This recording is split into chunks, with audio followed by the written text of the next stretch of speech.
वासुदेवेन्द्र योगीन्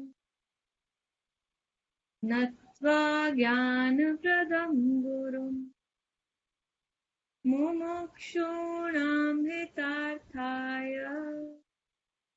तत्त्वबोधोऽपि दीयते नित्यं शुद्धं निराभासं निराकारं निरञ्जनं नित्यबोधं चिदानन्दं गुरुं ब्रह्मा नमाम्यहम्. See how much on your own, Abhito, we have think fully, but so good. So many of you started doing it now. Very good. Okay, so is it okay if I take your question now, Priyanka? Okay, there is a question that has come. And the question is, when a jiva is, I'm just reading the question without editing or anything, as is. When a jiva is liberated, it's only he who is liberated. But other jivas still remains and creation still remains. Is there a possibility for the liberation of all? So only Brahman remains and creation goes away. Or will the creation always be there? We are missing a few people, otherwise it would have been, I still can keep it open in case someone wants to try. I'm going to read the question again. There are parts to it. When a jiva is liberated, it's only he who is liberated. This is a statement. But other jivas still remains and creation still remains. Is there a possibility for the liberation of all? So only Brahman remains and creation goes away? Or will the creation always be there? Anybody? Deepti ji, I think it's the cycle of karma, and that's where the karma probably comes in. That's the limited information I can figure. Excellent. Good. Very good. Yes.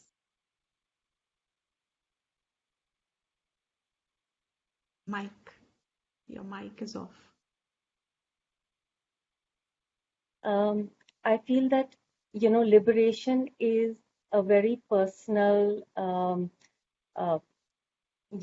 goal, and we can't determine, what others can do, but we can only, try to achieve it on our own.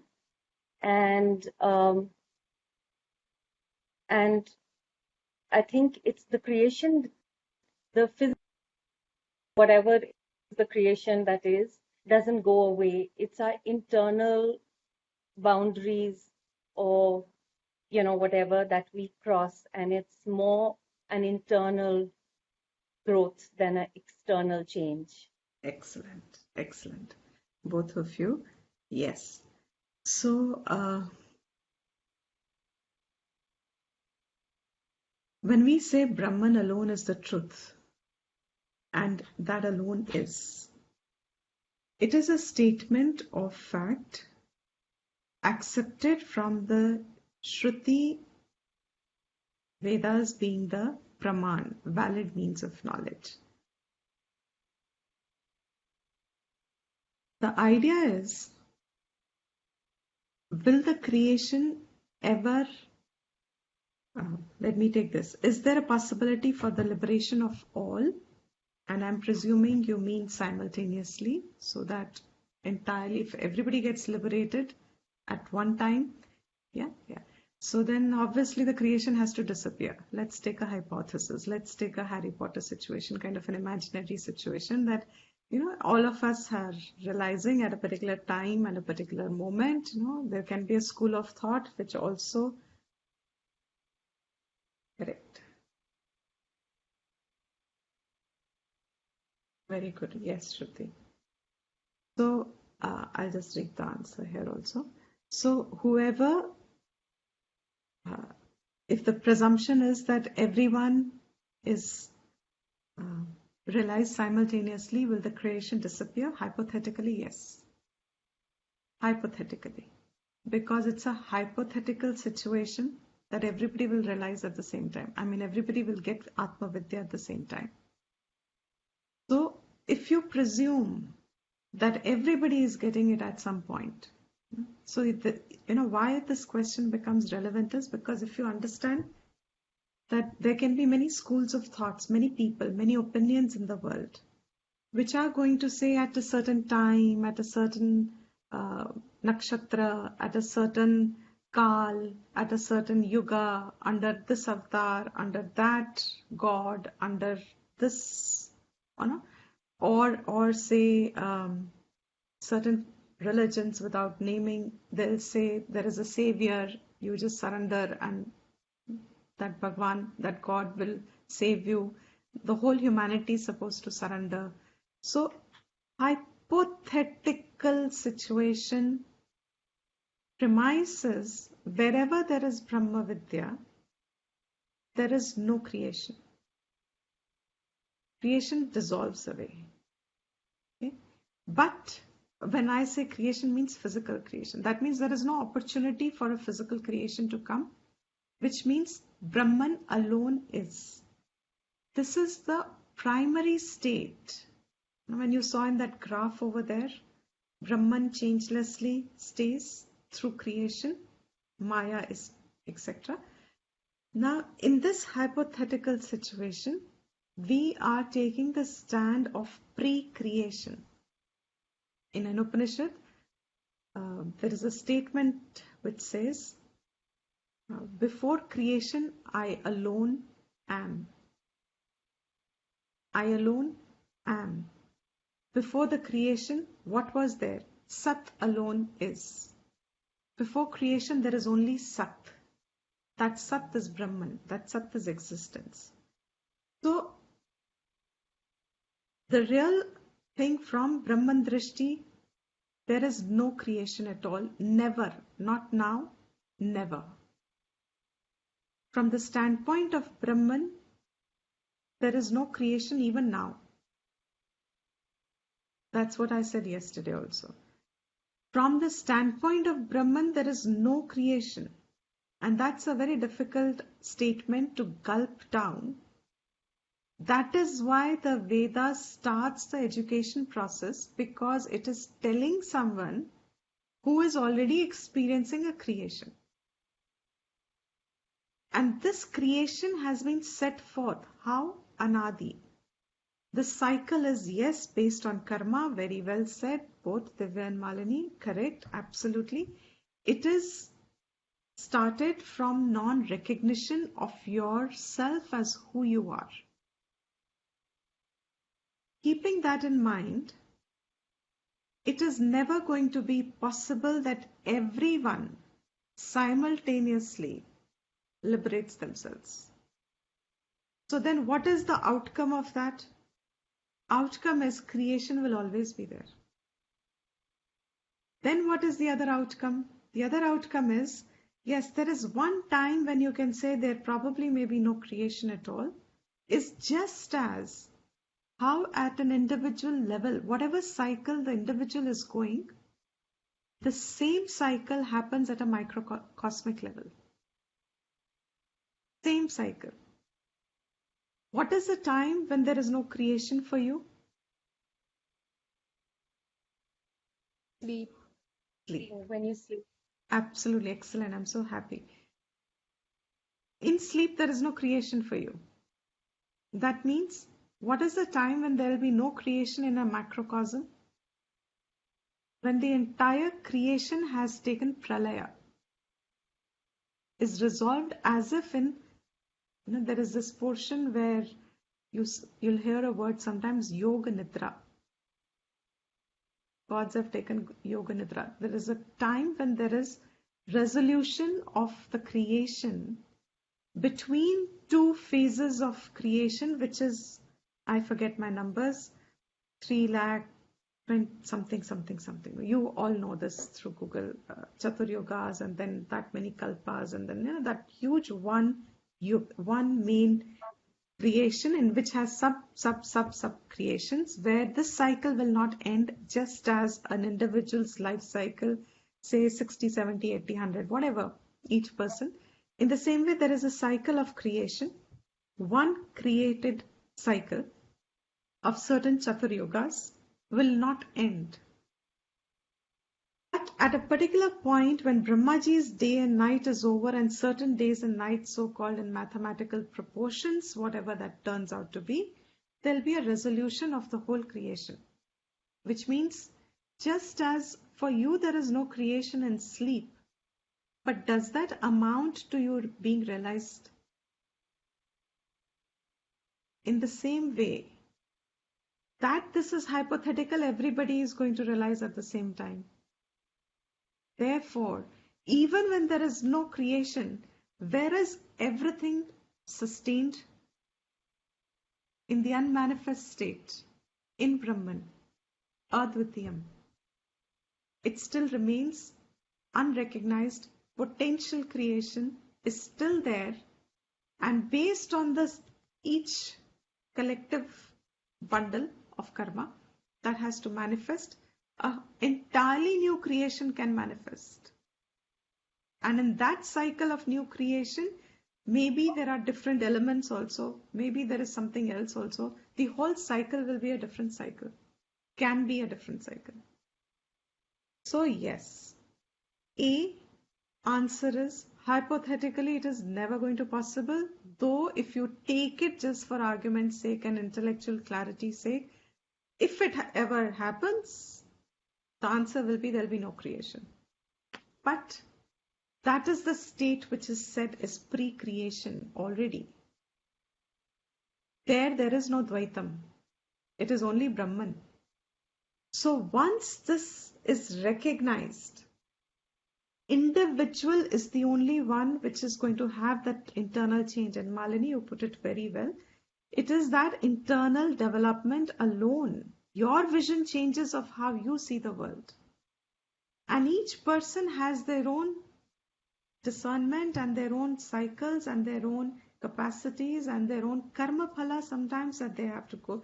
It is each one their own. Therefore, waking up only each one has to do. There'll be nobody who will be simultaneous. It's like that example of, we said this in the Shastra, the example is given. When everybody is asleep, who knows that everybody is asleep? Only the one who's awake. And if nobody is awake, nobody knows that if anybody is awake. Everybody is sleeping or not. Nobody knows. So that's the state of sleep. That's the state where pre-creation is. Nobody knows there is a creation at all. But if there is a creation and you find yourself a part of that creation with all this Jiva Buddhi as he has defined, Ishvara and I are different. I am the one who is, absolutely, I am the one who is seeing the me, myself as a limited entity, etc. That avidya upadhi is the only cause of creation. So as long as there is an avidya upadhi, there is going to be a creation for you to experience till your vidya is complete, till your cycle ends. Once your cycle ends, there are a lot of counter questions to it. Is this not a very selfish pursuit then? You are not thinking of the world, you are not doing service to the world, and you're thinking of your liberation. The idea is that if you are liberated, whoever is liberated, the benefit of it goes to society. It is the society which reaps from the liberated person, because once the person is liberated, they have nothing to get out of creation now. The search in creation for happiness has ended. There is nothing to lose, nothing to gain here.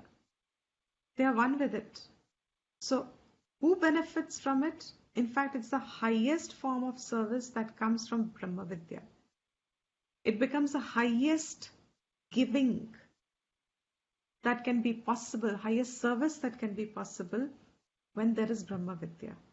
And so, yes, Malini, whatever you wrote also, I'm not reading the whole thing, presuming that a part of it is your personal understanding and you wouldn't want it to be shared. But there is just one correction there, and that is individual is with not with Maya Upadhi. Individual is with Avidya Upadhi. Maya Upadhi is with Ishvara. So it's only the individual that is, because Avidya is the Upadhi, he is associated with gross and subtle body. He's associated with the gross form and the subtle form because of Avidya. The gross and the subtle form are a part of creation that have come from Maya Upadhi, of Ishvara. If he has a Maya Upadhi, then what is he? Ishvara. So he becomes, if he also has a Maya Upadhi, then you are Ishvara. That means you're not limited in any way. But you don't experience limitlessness associated with the body and with an identity of I am. At a later stage in development of Vedantic knowledge, you even come to understand that me thinking that I have to grow is also fallacy. It's actually incorrect that I have to, grow, I have to do practice, I have to be this, as if I have to reach from one point to another point. This itself will become a fallacy because avidya is only in the form of a non-recognition of what is there. So Brahman is already there as your state even now. Who are you now in the waking state? You are Brahman plus avidya upadhi. That avidya upadhi is what is called jiva. Remember that changeless thing is going along constantly. So what is here even now? Is that changeless thing is here, that consciousness, that awareness, that when we use the word Brahman, it somehow objectifies itself and it goes out of our perception. So when we start talking and understanding, we are talking in terms of this limited entity and that limited consciousness that is exhibited now over here. But that final Brahman, which is even here now, this is not getting eliminated by the whole creation. It remains changelessly present. So as many yugas, as many creations come and go, Brahman remains changeless, one whole. It's just giving life as if nourishing the whole cycle of avidya. And yes, from absorbed state of knowledge, you would say it is the most beneficial thing for jiva buddhi. Creation is extremely beneficial for jiva buddhi because this is the place where you are able to finally undo the layers of upadhis that we have built in association, like the Panchakosha association. The layers of individual notions that we have built around us, it is now in the waking state that they can be undone. When you have a little cut, bruise, you put a band-aid. And then there's a little more, then you put a little more. Then there's a little more, then you have this, rub it with alcohol or betadine and things like that, and then put a gauze, then put a cut, then blah, blah. And if it is broken bone, then there's another layer added. How much punctured is our sense of I? Like one of you mentioned, and if there is a low self-esteem, what is this? This is punctured I, is what I would say. A whole I, which is Brahman, flawless, complete, everything in its Purnam. Purnam is full state. And when we start puncturing it with limited ideas, that puncturing is all those layers that you have built on it. And if there are so many layers built, then where are you going to remove it? And you can't remove one at a time. So the way is, yes, to the extent you can remove one at a time, okay, fine, you can make self-corrections, but this is so deep-seated. The whole idea that I am this individual is not coming in this birth. It's there forever, as if I've experienced it again and again, changelessly there. As changeless is Brahman, consciousness, pure awareness, so is also this idea that I am this individual. So with this, I hope question answered, Priyanka, and also everyone with this. So we said yesterday we will revise a little bit of, and yes, absolutely, since everyone is liberated already, therefore it's a matter of recognition alone, and one who recognizes, nothing changes before or after. The creation remains, absolutely. Now we said the most important part of Vedanta is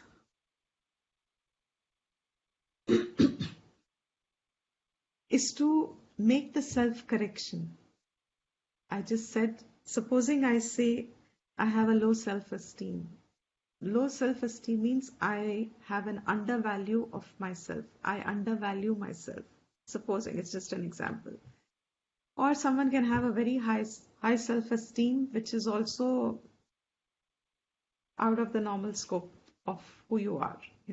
Both extremes are equally not acceptable. But supposing it is so, and to such a person is said you are Brahman, how difficult or how possible is it to accept that statement? On one side, I am said I don't value myself even as a limited entity. On other hand, I am said that you are Brahman. These two won't go together. So the whole Vedantic understanding is coming to the right knowledge of who you are. What are you? That is the self-perception. And for which the whole prakriya has gone to say that when you are in identification, supposing I say I don't value myself. When I was growing up, it's a very interesting, it's kind of a personal example to some extent, but I will not give it exactly personally. I'll change a few facts. I had a friend say, and she had this self-consciousness. She's very self-conscious that she was not very good looking, according to her. This is a very strange example for me to give, because somehow you can't look at people from look standpoint, but I can't look at people from look standpoint. But this I'm talking when we were in school. And the girl was extremely self-conscious. I was in co-ed for a certain period of time, and the boys would avoid her. But she kept on moving towards becoming more and more self-conscious and aloof. And because she was so aloof, I would have the tendency to reach out to her, because she was segregating herself. To segregate herself was not healthy. So you would want to reach out.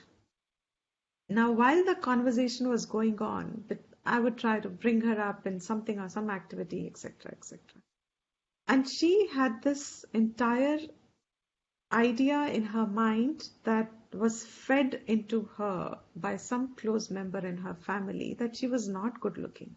And any amount of me saying, and then I had another friend roped in, and we tried our level best to tell her it, and give her examples. In those days we were studying literature, so beauty lies in the eyes of the beholder, and all kinds of things, but nothing was working much beyond that little momentary upliftment.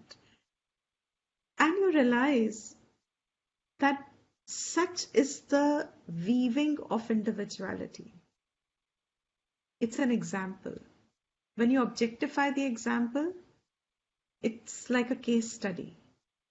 But when you see that case study pertains to some individual, उसका वो experience है वो, lives with that thought bundle day in and day out and is not able to eradicate it, remove it, because even if it's removed, it surfaces again and engulfs the person. Such is the strength of the thoughts that have been fed.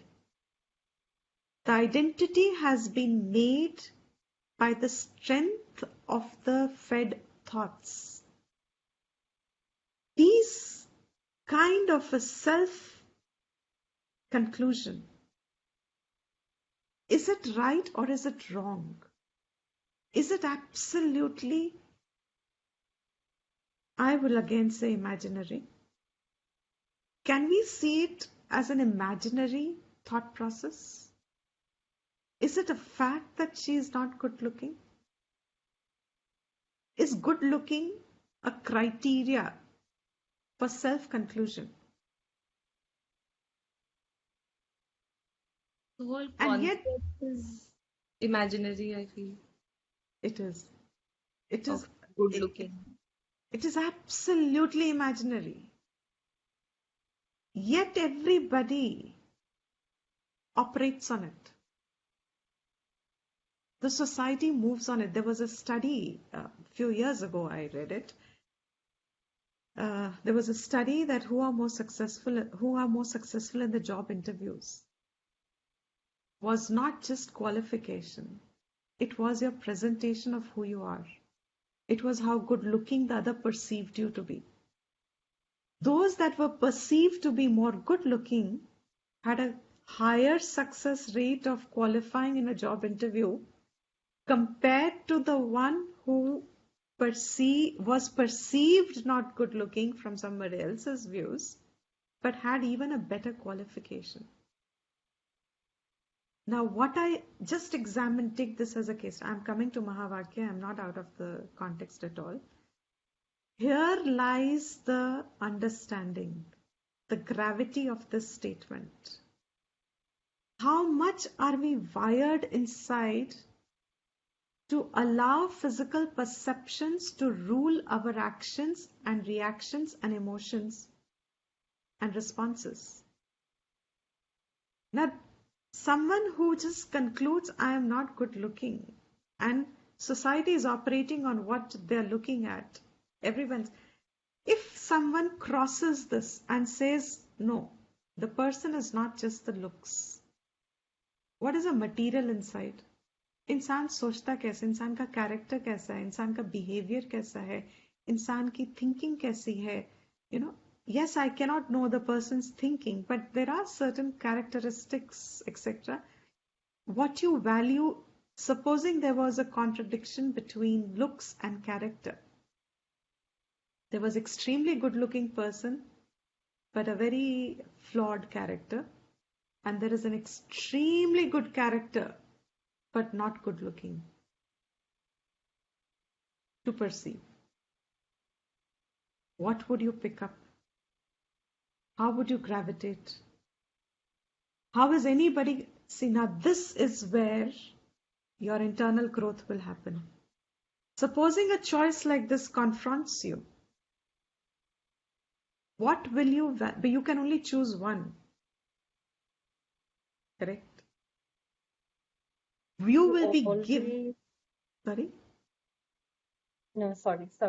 No, I was saying you always gravitate to a person who is friendly and kind and caring, and somehow they look more attractive, even though they're physical, they might not be perfect physically, but they just look more appealing because their aura is so much. That is you saying it. Is that a universal thing? No, a lot of people are attracted to the looks. Absolutely. What is universal first? But universal first is that otherwise these statistics wouldn't come out. When an individual grows, you say you find that person who's kind, etc., attractive, supposing.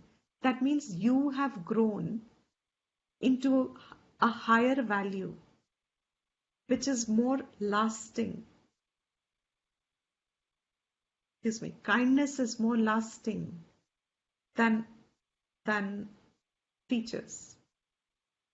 So you have grown, say, into whoever's grown into this. It's an individual growth. But is this a universal rule that kindness is attractive to everybody?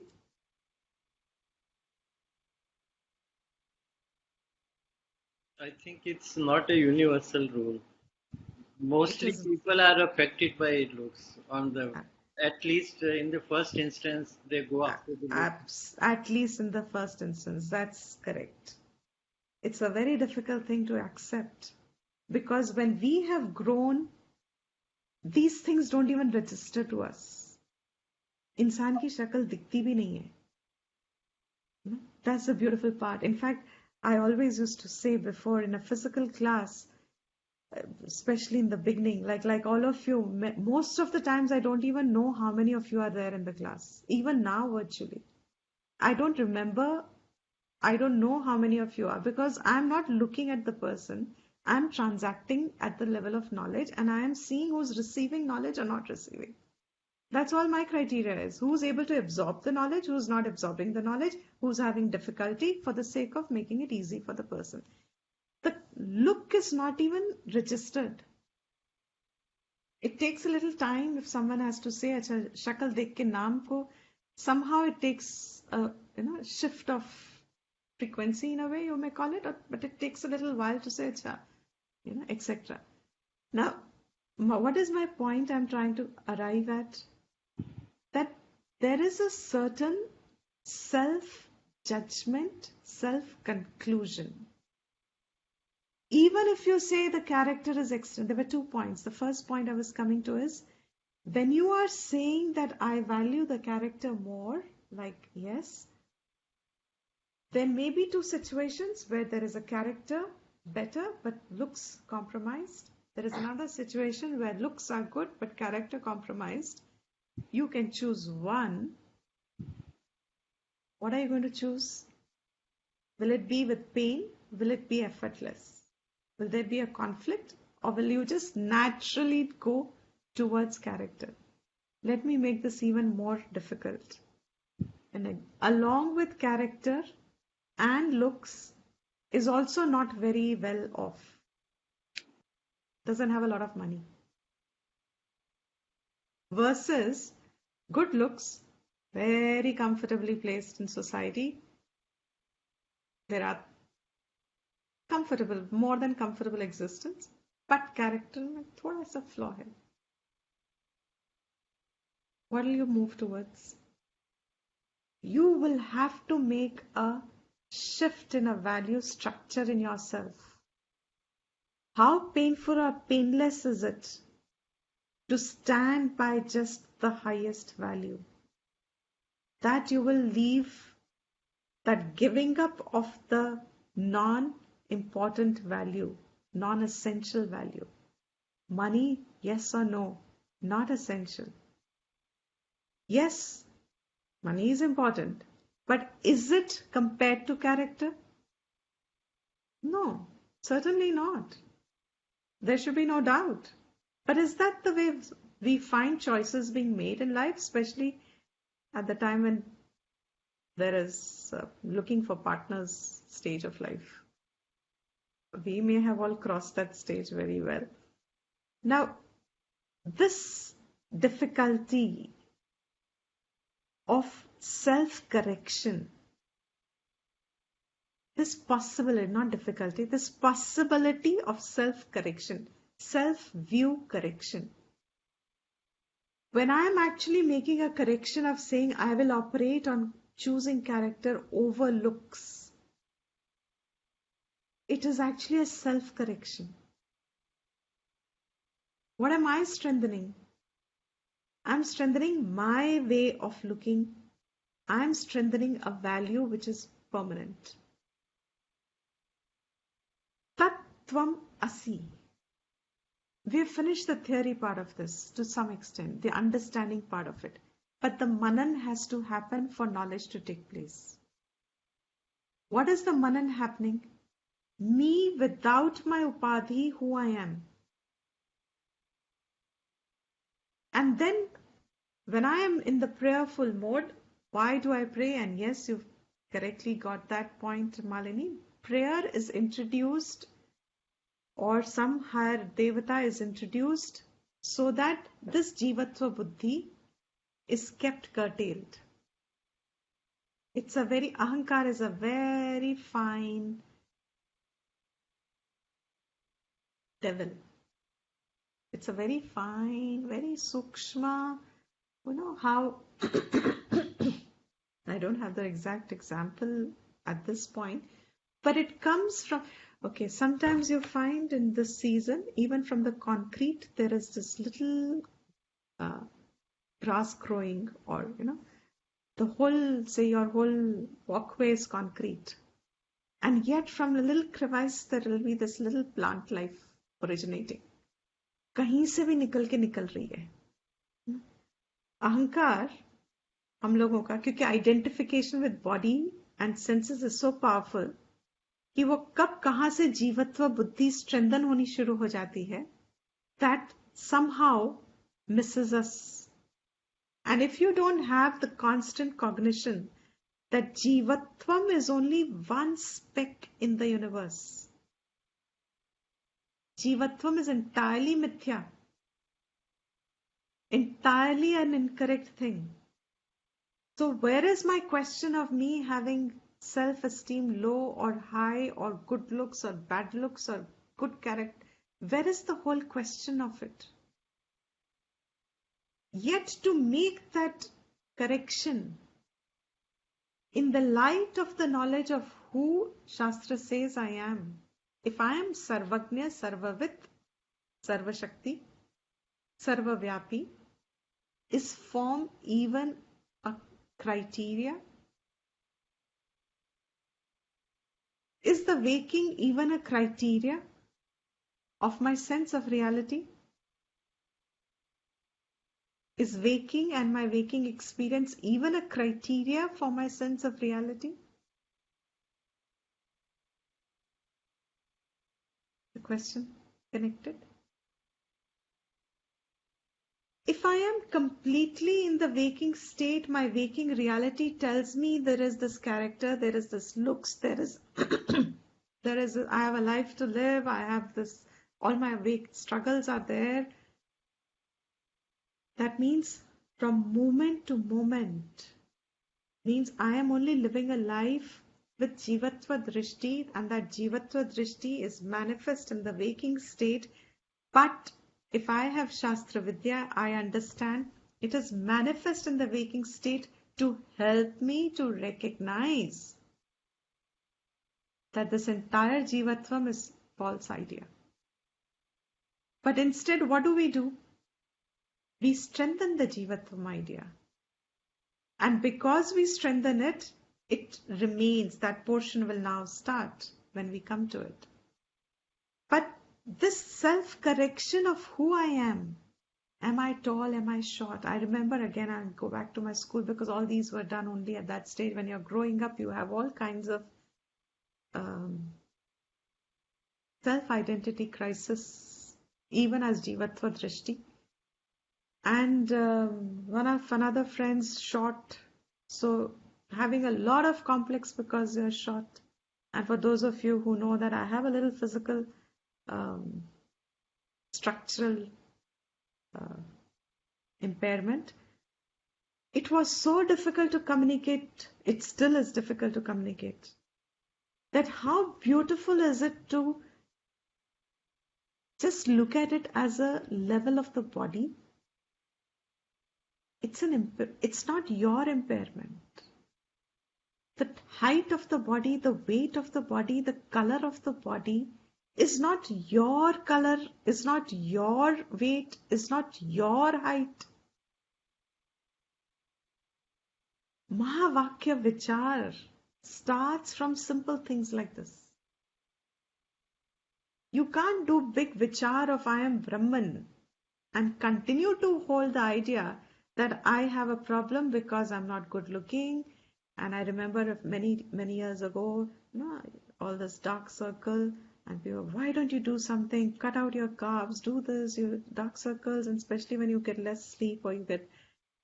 In those days, I used to get a lot of things. So they would go smaller and they would go darker and do something, do something.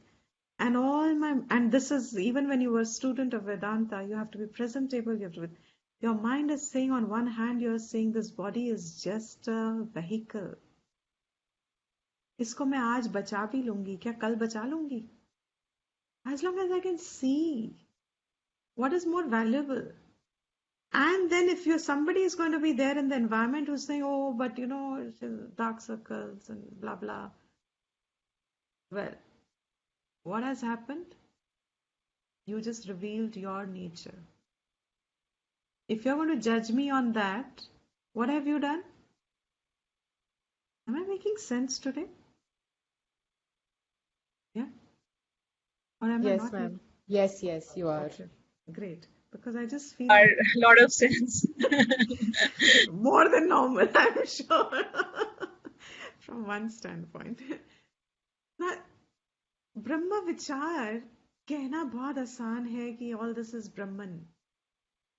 Why is it that, when we say your question, everybody cannot get realized at the same time? Why will everybody not have Brahma Vichar? Thank you, Ji.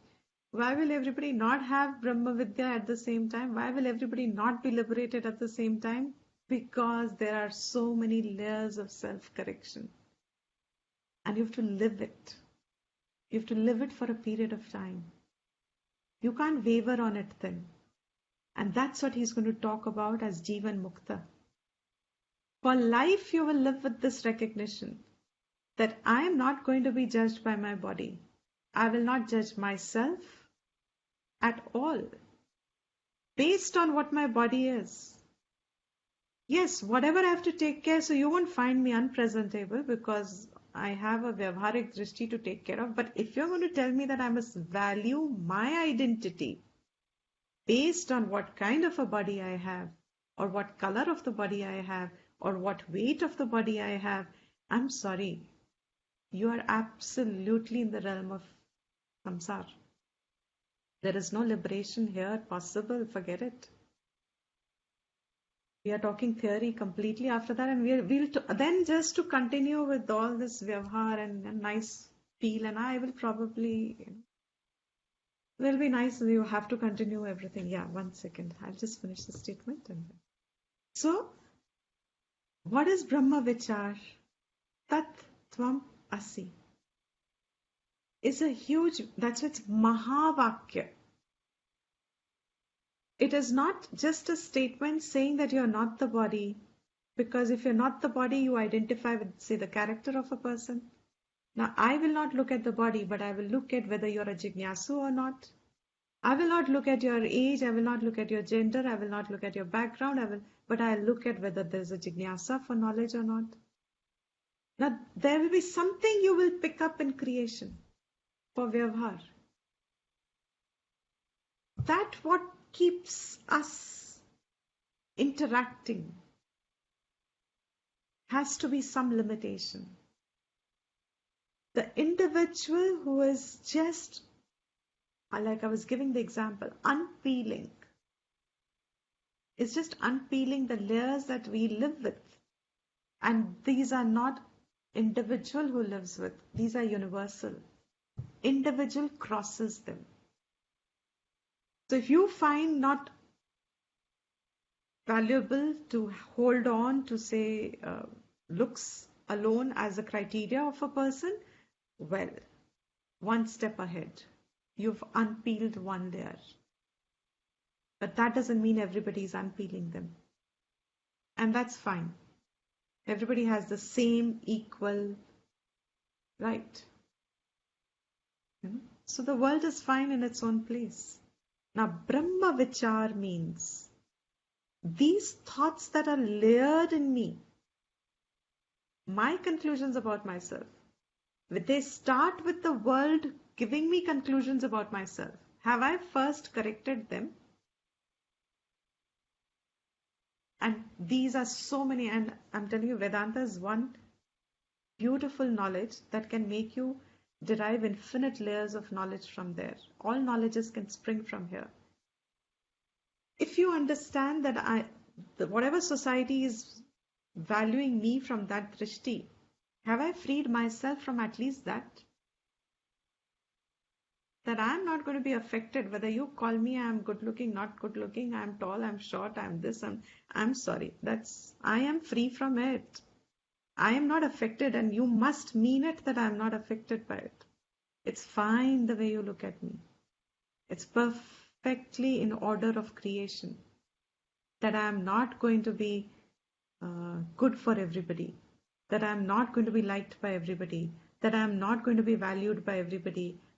This is perfect in creation. That there will offer for every person who likes me, there will be 3 person who will not like me. This is the creation. This is how it is. It's okay. I'm fine by it. I'm not out to etc. Have you first freed myself from how the world is looking at you? And then starts. Why I give the example of that girlfriend as in school is because the layers were added much earlier before even we got self-perception. They were started at much tender an age before you even knew who you were. You are defined, and that Jivan Mukta portion is going to say, you are a Hindu, you are a Christian, you are a girl, you are a boy, there are layers and layers and layers and layers there. That is why I say in one of these meditation later on when we come to more aspects of it, maybe the next to next one or the last one that we'd probably take up is where these corrections are there. That I pick up one layer and I start now examining how much have I fed myself of it? How much am I holding it strong? Have I really understood the statement that I am free of the body even when I sleep? What am I talking of death? And if this statement is understood, will I be free of fear of death or not? That is where Vedanta now is. Even this much knowledge is enough for the rest of our life to work with ourselves. Because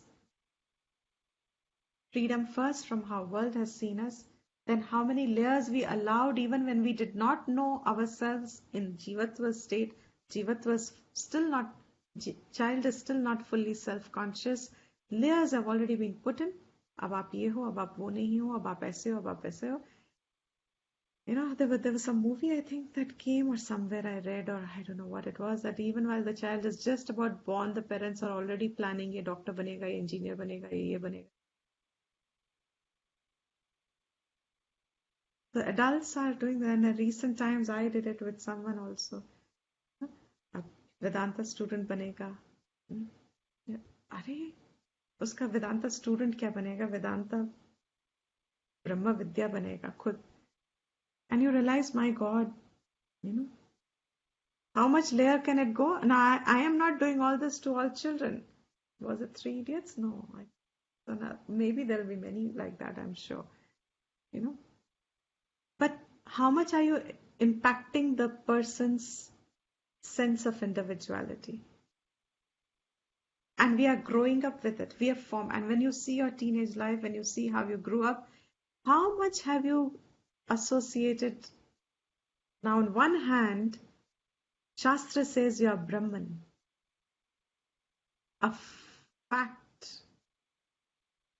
Absolutely, the word is going to come. Paroksha Jnanam today. Paroksha is distant knowledge. In our minds, this is a far distance. I am Brahman is a distance I have to cover. Who will be a Jivan Mukta? Aparoksha Jnanam. There is no distance to that statement. Which means all these that I have self-conclusions about myself, Upadhi Vinirmuktaha. So all that I have concluded in my Vyavharik life also, to say that I am this, I am that, and then finally, there are many, I will not go into. You have learnt well, all of you are really learning very well. I'm sure you've got the gist of it. That Brahma Vidya means what? Vachyartha, if you take, you are Brahman. they'll never meet, they're not meant to meet. So as long as you call yourself this jiva, layers and layers you're holding into it. Even if you have cleaned yourself of one layer, after many years it comes up again. You thought I'm talking about serious students, serious sadhaks, तो जिन्होंने पकड़ के रखा है ज्ञान को for years and years, उनके लिए भी निकल के आता है.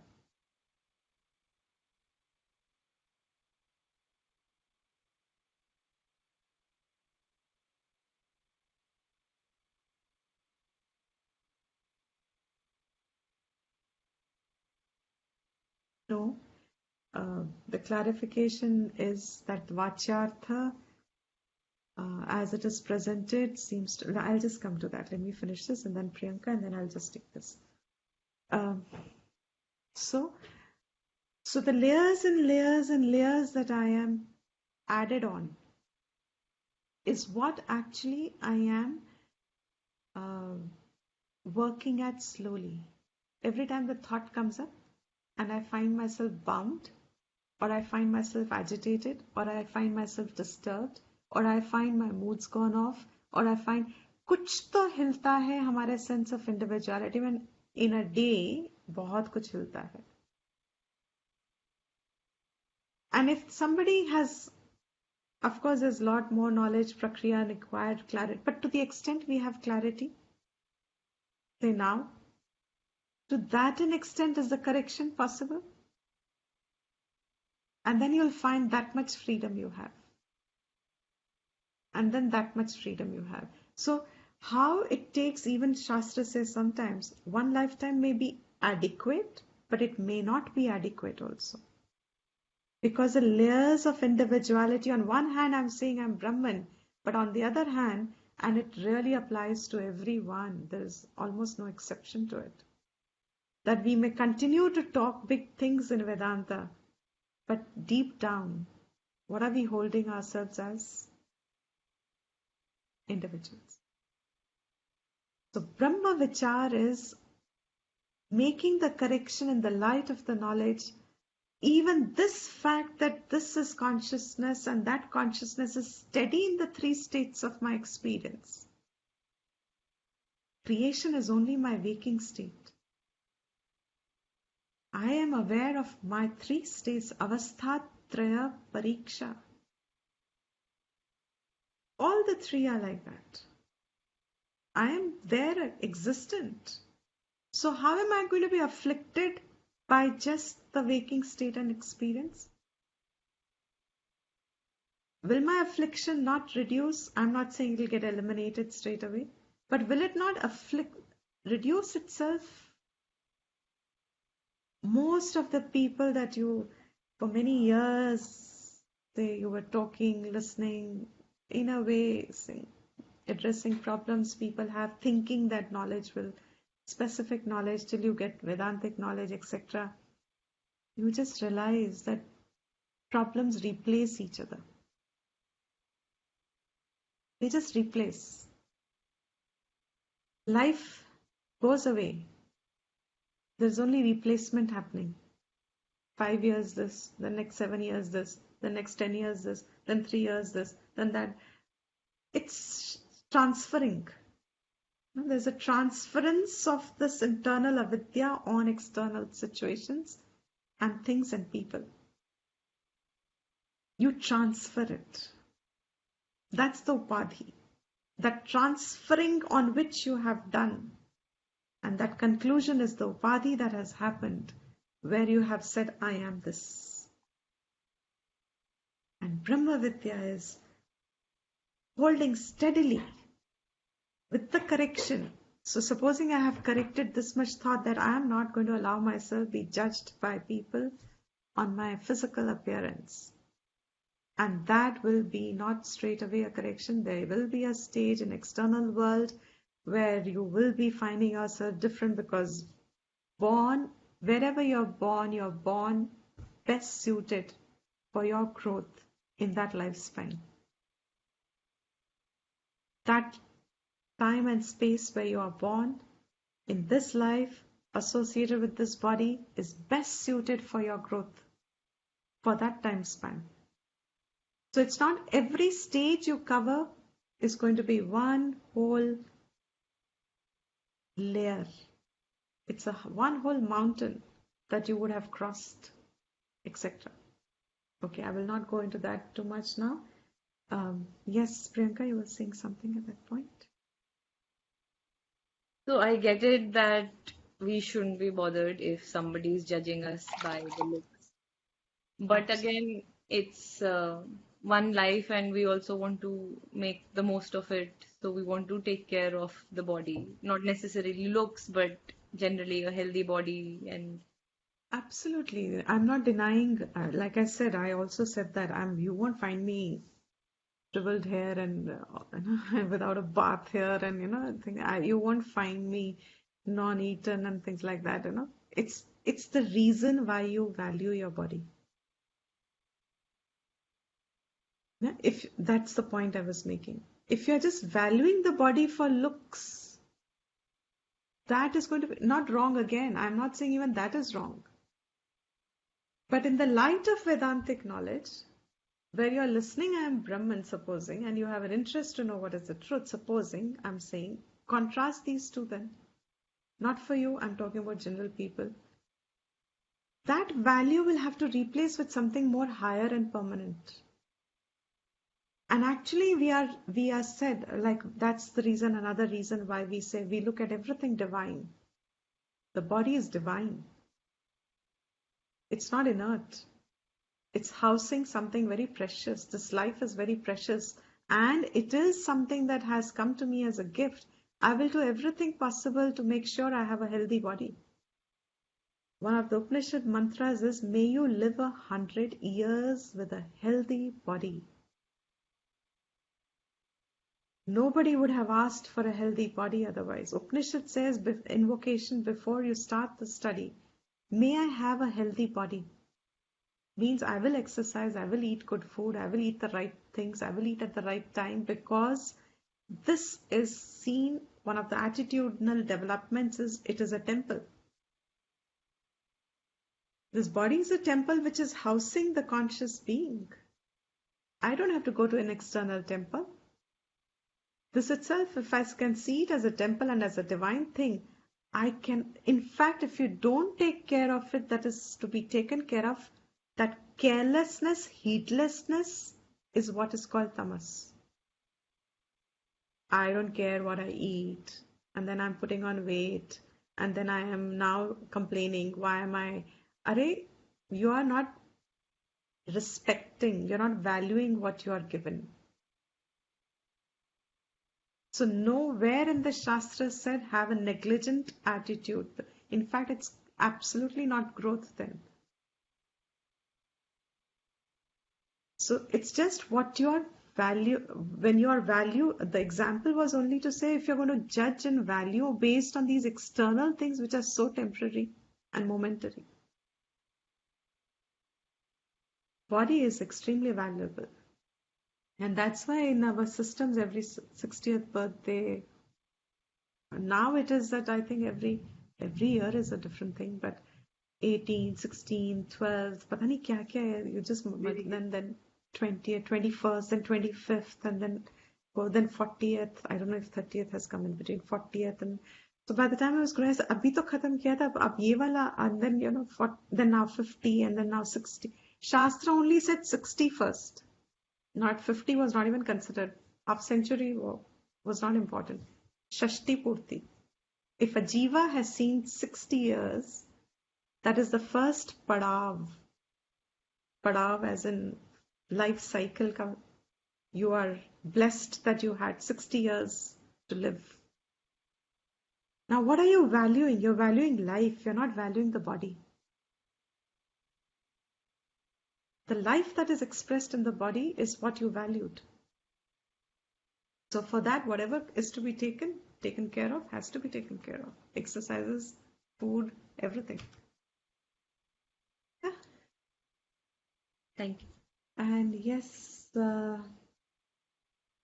Vachyarthaha is literally taking as is said. So The example is not wrong. If you say he is strong, that strong there means you're saying literally, he's strong. He is devoted, is literal. That is correct. That in itself is direct meaning. But if you say to someone, he's a Hanuman, is that a direct meaning? He's a Hanuman means he's like a Hanuman. And what about him is like a Hanuman? He's not a monkey face. You are associating one aspect that makes Hanuman Hanuman, which is devotion. So when you say he's a Hanuman, means he's like a Hanuman, means he's as devoted as is said Hanuman is. So the lakshyartha of saying he's a Hanuman is he's devoted. He's a lion. Lakshyartha statement this is. He's a lion is not a vachyartha to be taken. If you take it as vachyartha, there'll be problems in understanding and there will be confusion in the mind. So lakshyartha, a statement when it is a lakshyartha statement, and if you take it literal, the result will be confusion. So vachyartha statement has to be taken as is. Is that clear?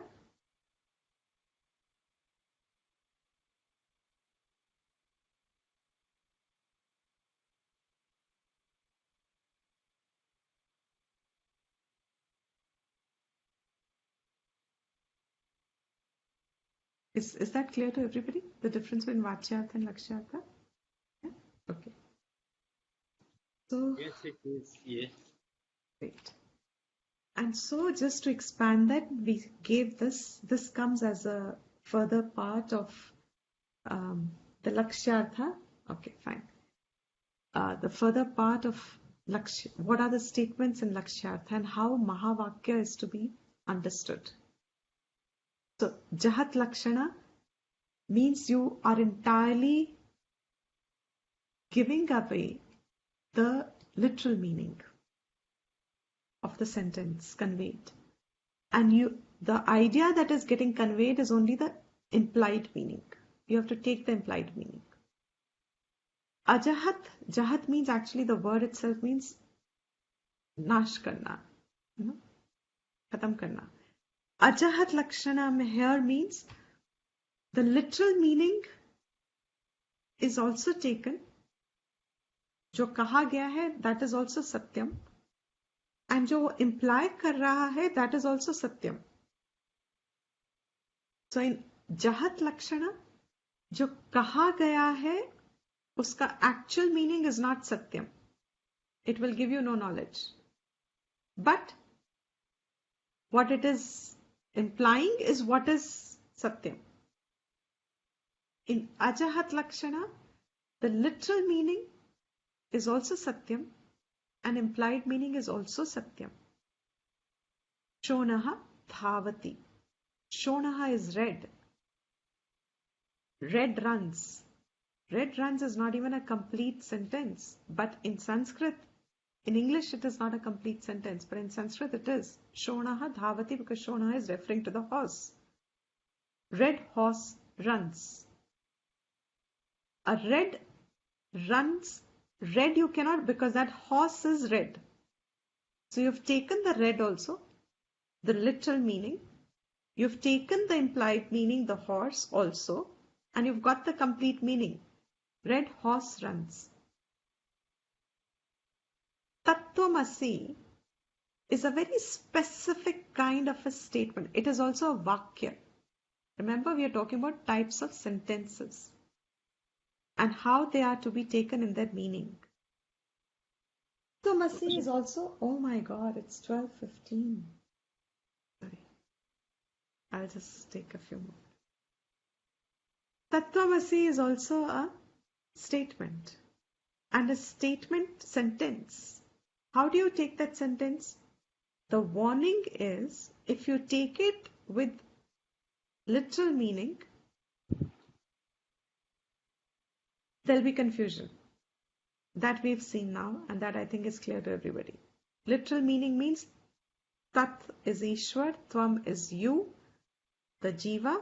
Jiva and Ishvara is same, would be the meaning, literal meaning of the sentence. No, Tattvamasi is not a literal sentence. Then does it have just an implied meaning? No. If it is just an implied meaning, then what happens to this you that you're experiencing as an individual? Then the implied meaning only will be Brahman is Brahman. So where is the learning? Brahman is Brahman. What about me? The individual who thinks myself to be individual today. So the specific way in which you look at Tattvamasi is, it has a certain part of the meaning you have to take and a certain part of the meaning you have to give up. So like in the example today I was saying, supposing it is characters and money, what was it? Characters and looks. Supposing it was characters and looks, certain part you take, certain part you give up. Now, which part you give up? Say, if I want a comfortable, happy life, characters more sustainable than looks is, because it will give me more happiness if I live with a better charactered person than with a better looked person, kind of a thing. So I will give up one part and I take another part. I take the other part that is there also. So what is it that you're giving up and you're taking? Saha ayam Devadattaha is the example. That Devadatta is this Devadatta. So what is common between the two Saha and ayam? Devadatta is common. Saha is removed. There time and place 20 साल पहले देखा था, जिसको देखा था वो यही है, वो और ये, the cognition of time and place is removed, and therefore the Ekattva Vakya is that then there is this here. So Bhaga Tyaga, one part is taken and one part is removed. So what is this Bhaga Tyaga about the individual? Jiva notion is said as Brahman. If you keep Jiva as Jiva, that is to be given up now, because it is to this Jiva that is said is Brahman. So the part of it that is to be removed is all this Jivatva Buddhi that I hold. And now I'm going to, like we did in the workshop, we may do it once again. I am planning, let me see, I'm not sure, there's a whole lot of things there, but it would be a nice idea to conclude it with the revision of the whole next section. But for its own sake, all my conclusion, if you just write it down, first physical characteristics.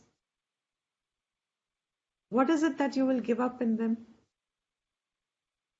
All the changing attributes.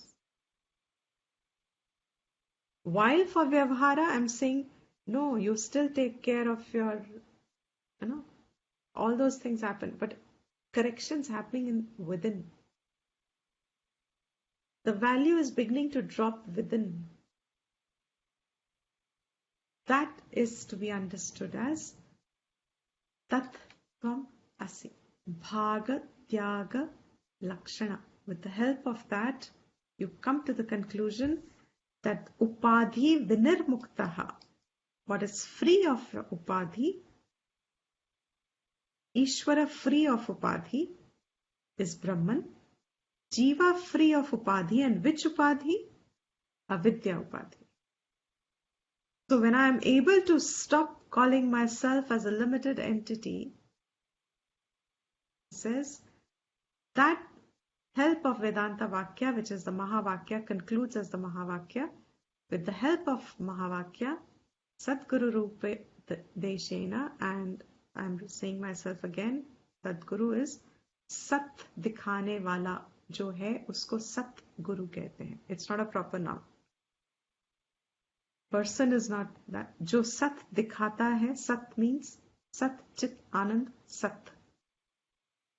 That, with the help of that, because exposition is there, explanation is there, and sarveshu api bhuteshu yesham brahma buddhi utpanna. What is the Utpanna now? Utpanna means what is arisen?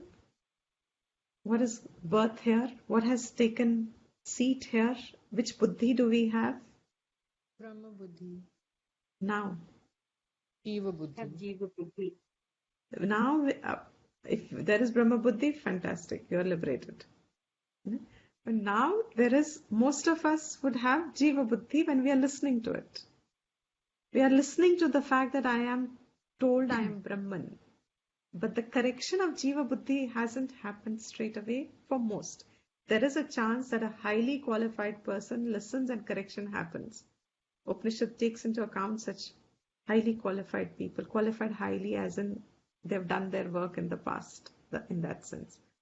Sarveshu api bhuteshu yesham. Brahman is also the Chaitanyam in all the living beings everywhere. Such a one in whom the Brahman Buddhi has now emerged, that means entirely replaced, not ruk-rukke, not Sunday to Sunday, morning to morning, half hour to half hour, every day 5 minutes, 1 minute, not like ruk-rukke. Ruk-rukke is the starting point. It's not wrong. But that ruk-rukke that came as trickles in the beginning, I give the example of Gangotri.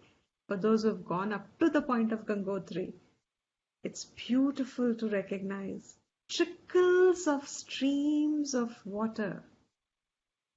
Trickles, the glacier से पानी बूंद बूंद से गिरता है, and वो बूंद बूंद जब तक plains में आती है, it's torrential.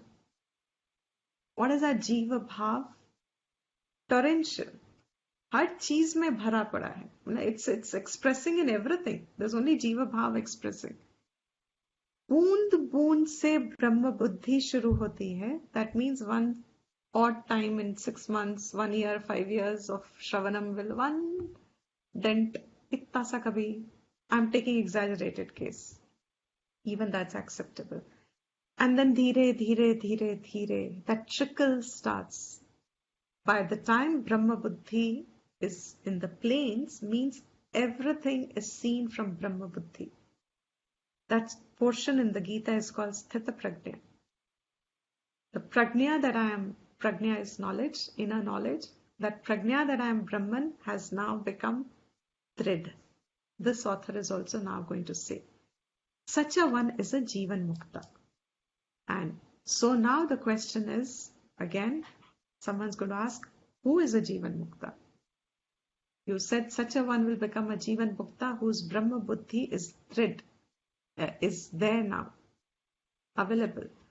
Through Vedanta Vakya, through proper explanations, through proper study, through proper mananam, in the right direction, now there is Utpanna of Brahma Buddhi.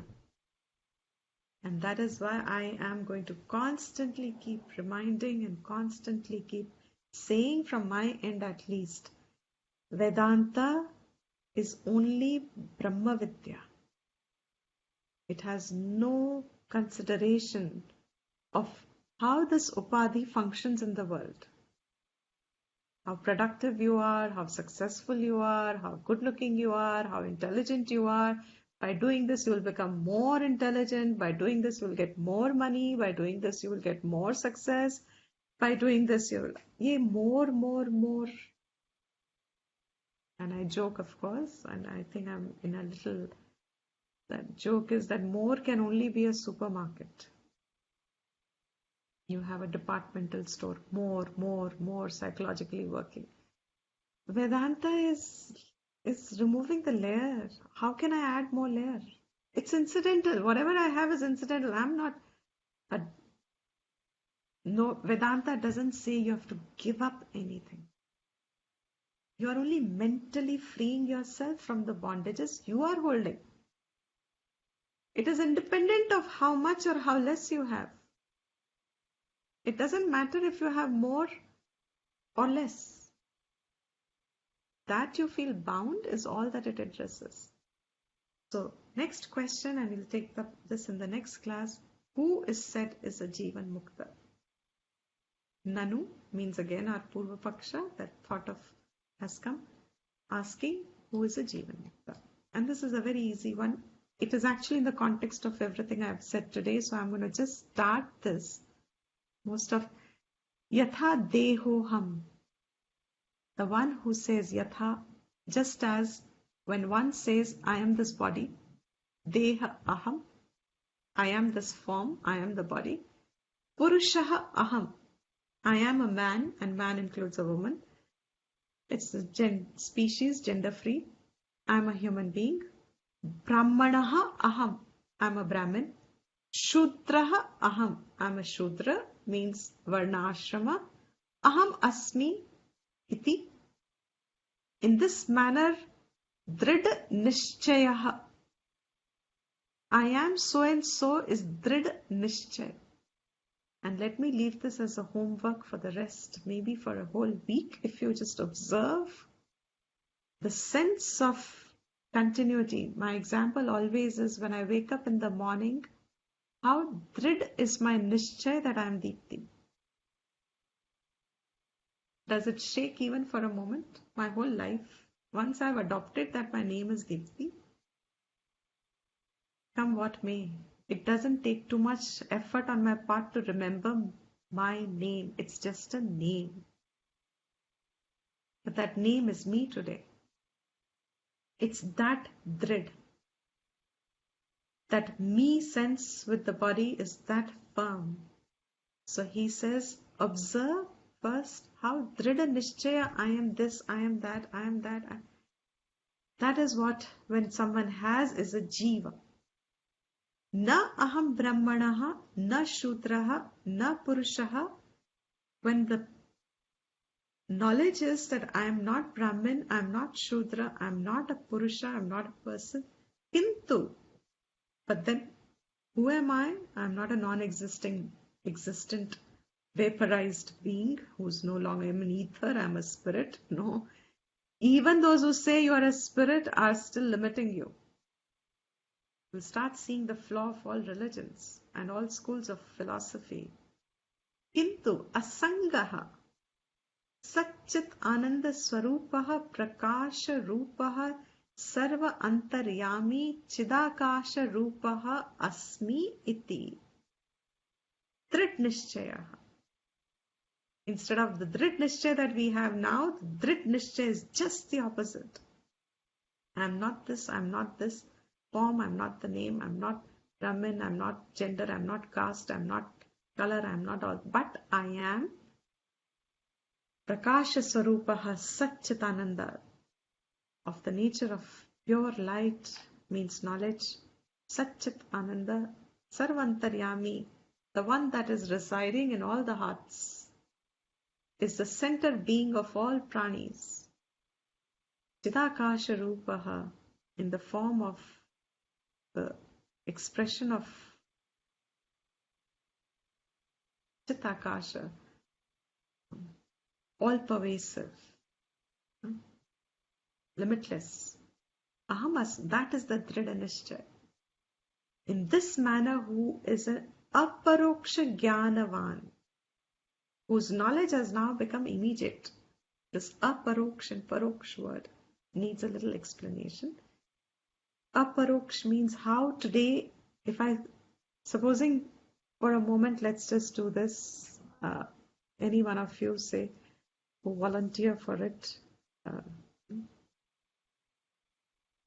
If someone volunteers for a little mental exercise, you have to raise your arm, otherwise I'll.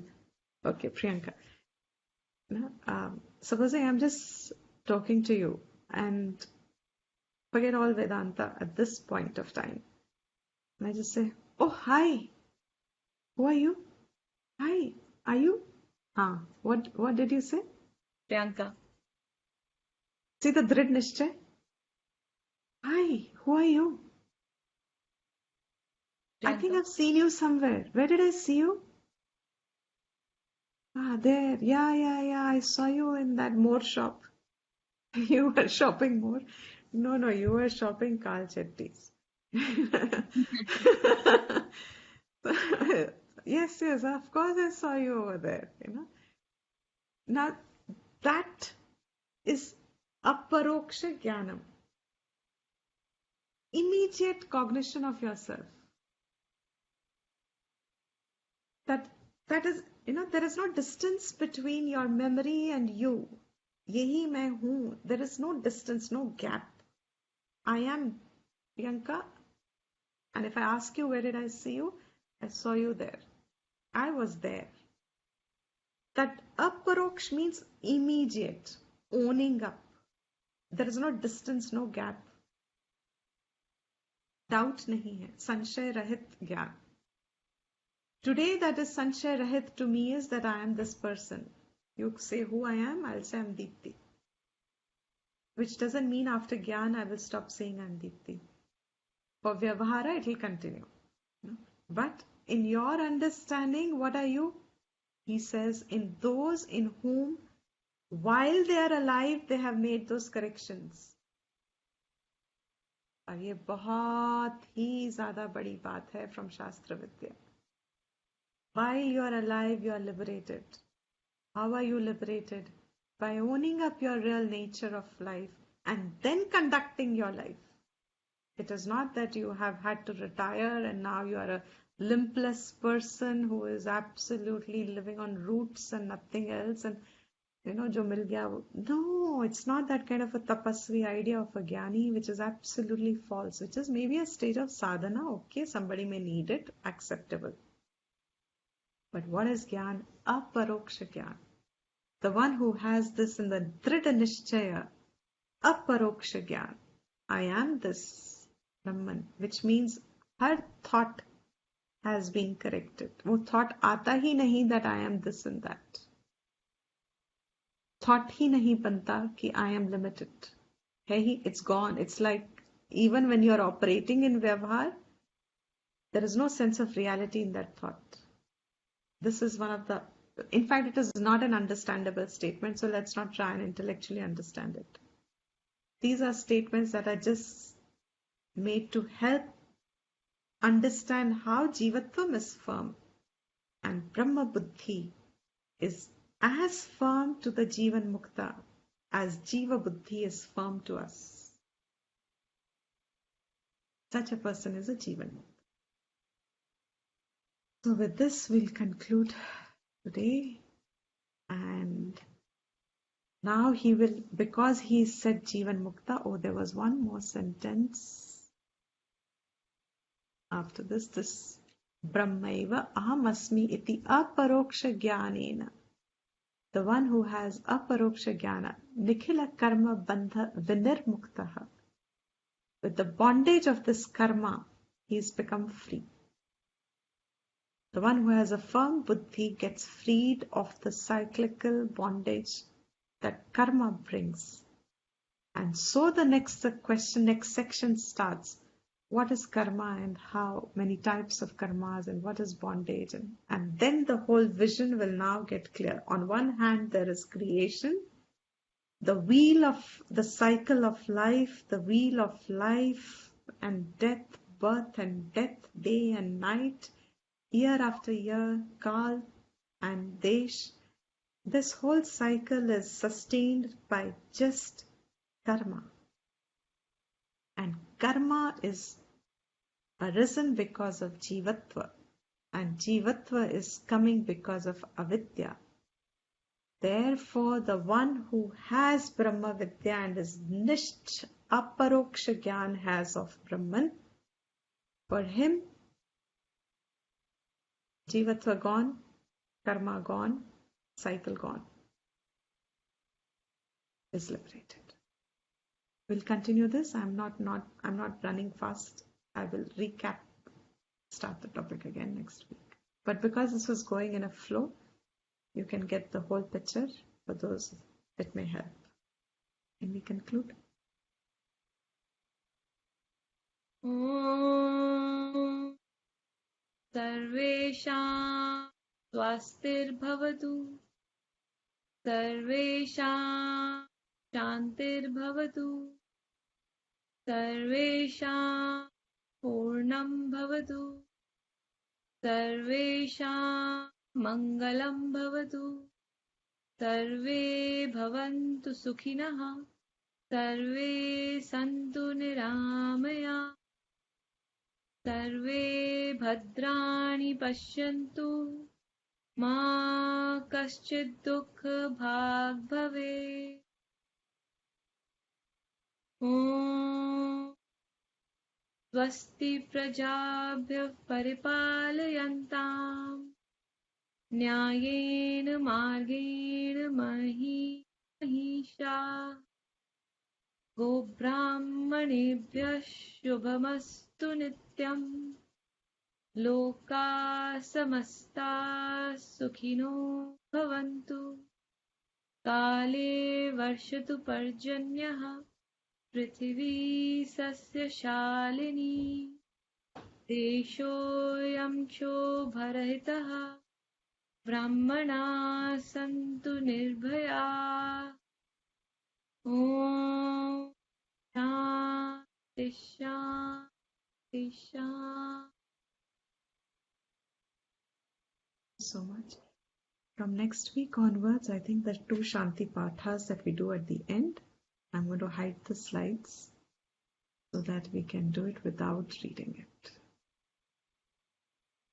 By now, I think we should start memorizing at least that bit. Because the idea is that the prayer can be in our minds whenever we want. We can tap into it, but only if we remember it will we tap into it. Thank you, everyone. Thank you, Ji. Thank you, Deepti. Thank you very much. Thank you. Thank you, everyone. Thank you, Deepti ji. Thank you, Dr. See you all week.